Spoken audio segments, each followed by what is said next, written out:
Olá, ouvinte, seja muito bem-vindo e bem-vinda a mais um Petrocast, o podcast do Sindicato dos Petroleiros de São José dos Campos e região. No episódio de hoje, vamos falar sobre a negociação do ACT 2023, da categoria petroleira, que ainda segue emperrada. A primeira proposta da empresa, que chegou quase sem nenhum avanço, já foi amplamente rejeitada pela categoria. Aqui, na base do Sindipetro de São José, a rejeição foi unânime. Depois disso, a Petrobras já chamou para mais uma rodada de negociação e apresentou uma segunda proposta, no último dia 9, que avançou um pouco, mas ainda não atende a demandas importantes da categoria. Para falar com a gente sobre o assunto e sobre quais os próximos passos da campanha, recebemos hoje o diretor aqui do Sindipetro de São José, Luiz Sendreto, que também é diretor da FNP, e participou da última rodada de negociação com a empresa.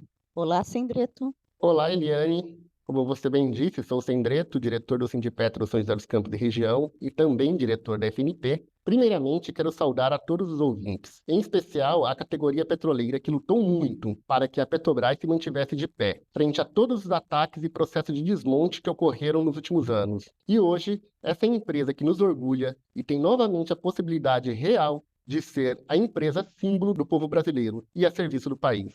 Sendreto, para a gente começar esse bate-papo, conta para a gente, contrariando as expectativas, essa campanha está mais difícil do que se esperava após a mudança de governo? Olha, Eliane, não existe negociação coletiva fácil, nem na Petrobras ou em qualquer outra empresa. Mas podemos dizer que um dos pontos capazes de influenciar diretamente no encaminhamento de um ACT é a capacidade de mobilização coletiva da categoria. Claro que a conjuntura também é outro fator crucial dessa equação, e nem de perto a conjuntura de hoje se parece com a dos últimos anos. Com a mudança de governo, nos deparamos com uma Petrobras que quer voltar a construir, quer voltar a investir, se manter em todos os estados do país, pois sabemos que a Petrobras é o motor propulsor do Brasil, capaz de desenvolver economias locais, desenvolver tecnologias, assim como gerar empregos com mão de obra qualificada e salários condizentes com essa realidade. Temos hoje uma Petrobras que tem no seu discurso a dedicação total às pessoas, que foi algo totalmente contraditório na gestão anterior. E claro, tudo isso gera uma expectativa tremenda no trabalhador, que aguentou a carga desse desmonte, adoeceu, se expôs a adversidades, como no período da pandemia, dentro de uma perspectiva negacionista à doença, e lutou para eleger um governo, um presidente que colocasse um ponto final nessa destruição. Mas não podemos nos esquecer da relação capital-trabalho, que ali do outro lado está o patrão.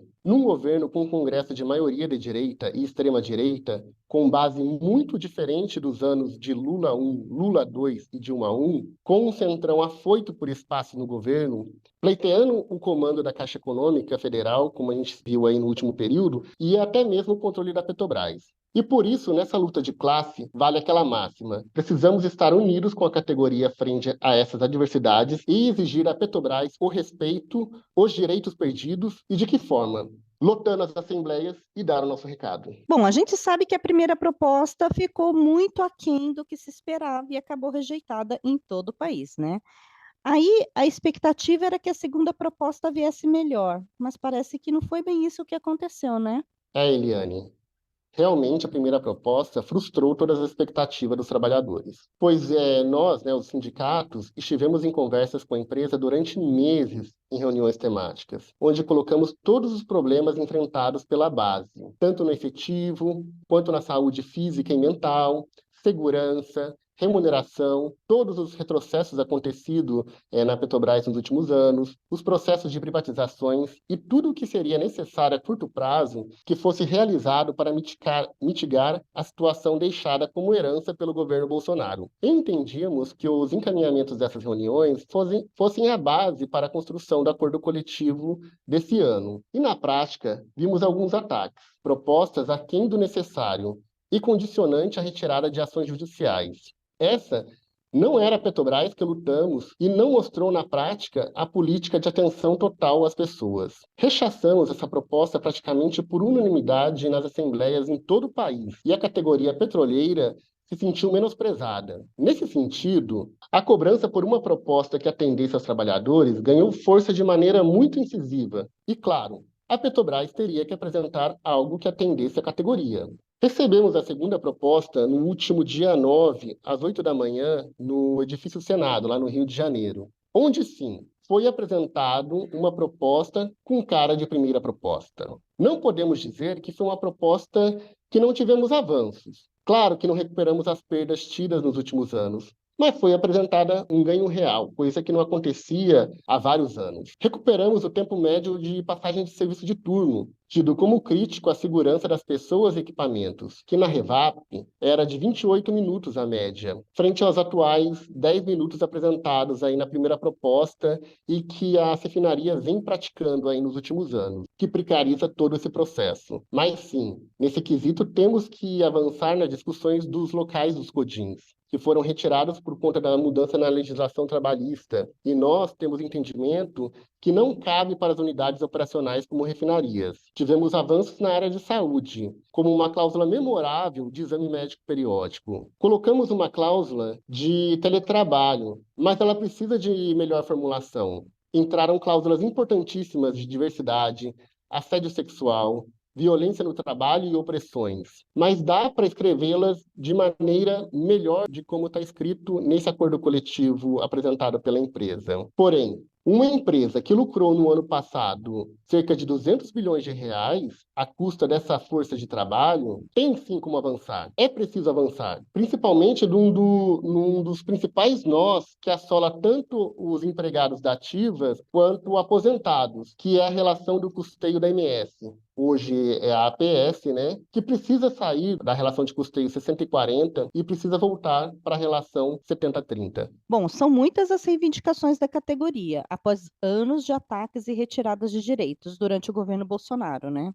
Mas quais são os pontos que as federações consideram inegociáveis nessa campanha, Sendreto?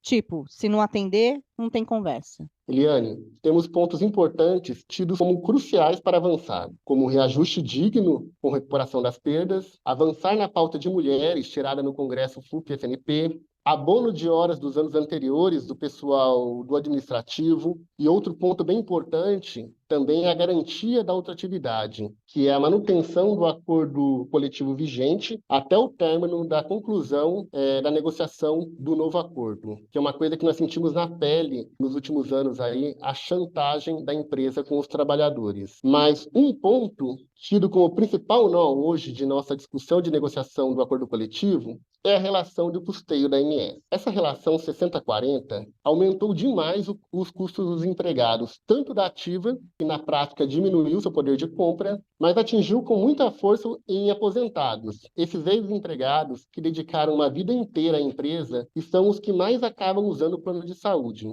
e estão acumulando dívidas milionárias com a empresa. Há até casos de suicídios de petroleiros aposentados que não aguentam mais essa pressão de não saber o que fazer para atender às necessidades da casa. Assim como saldar essa dívida gigantesca acumulada se nada for mudado. E isso só tende a crescer ainda mais. Não dá para se discutir plano de saúde se nada for feito na relação de custeio da AMS. Entendi, Sendreto. Então, nenhum desses pontos avançou na última rodada de negociação. O que a empresa fala sobre isso? A empresa até finalizou nesse acordo coletivo, né, nessa última proposta, com o abono dos dias 24 e 31 de dezembro e a quarta-feira de cinzas para os trabalhadores do regime administrativo. Mas precisamos ir mais além. A pauta de mulheres é importantíssima e a Petrobras precisa dar resposta. Houve avanço do tipo no acordo coletivo dos Correios, e a Petrobras deveria ser vanguarda. E no mais, estamos com dificuldades. No caso da ANS,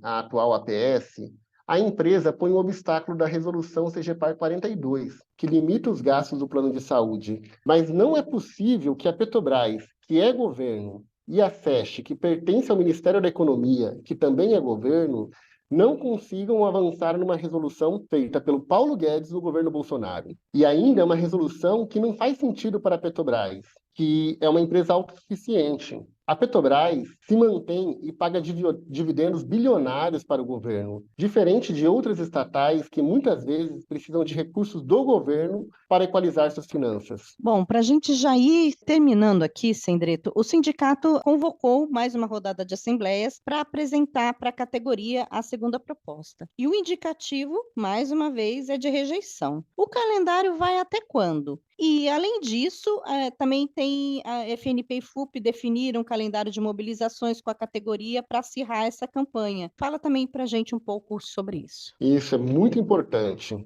Frente a todos esses obstáculos, mais do que nunca, há necessidade de uma categoria unida e lutando juntas. E as federações têm consciência dessa responsabilidade. Infelizmente, não conseguimos acordo de mesa de negociação unificada, mas desde a primeira proposta, estamos trabalhando com encaminhamentos e calendário de assembleias de forma conjunta. E com a apresentação da segunda proposta não foi diferente. Iremos trabalhar juntos na comissão unitária da qual estou fazendo parte, que é a comissão FUP-FNP, envolvendo centrais sindicais e outras estatais, com reuniões na SESC, junto com a ministra do Planejamento, a fim de desenrolar o grande problema da MS que está travada na CGPAR 42. Aprovamos calendário de assembleias com término em 26 de outubro, com aprovação de dias de mobilizações, sendo eles dia 27 em Todo o Refino, dia 30 nas subsidiárias, dia 31 nas unidades administrativas e dia 1º de novembro na exploração. Agora, precisamos da participação de todos os petroleiros nessas assembleias, que aqui na Revap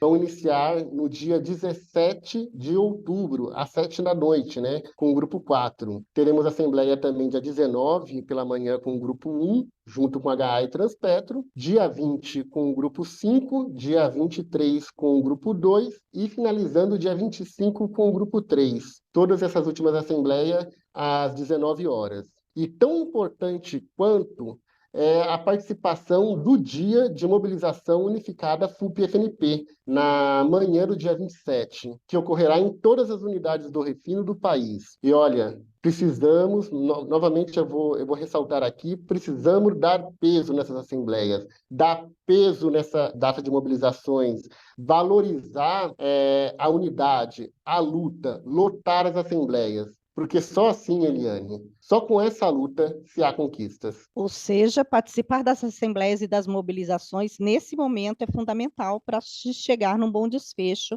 e ter os avanços necessários. Acho que ficou bastante claro, Sendreto. Bom, eu acho que é isso. O Petrocast agradece muito a sua participação e seus esclarecimentos. Muito obrigado, Eliane, muito obrigado por esse espaço e espero que essa mensagem chegue a todos os petroleiros e que precisamos conquistar o nosso objetivo, que é um acordo coletivo que coloque a categoria em primeiro plano no sistema Petrobras, na Petrobras que queremos construir. E o Petrocast de hoje fica por aqui. Se você gosta do nosso conteúdo, ajude compartilhando esse episódio em suas redes sociais e listas de contato. E se você ainda não nos segue, dê um seguir na sua plataforma de áudio para receber uma notificação sempre que tiver um episódio novo no ar. Eu sou Eliane Mendonça e a edição é do Lucas Assani. Até mais!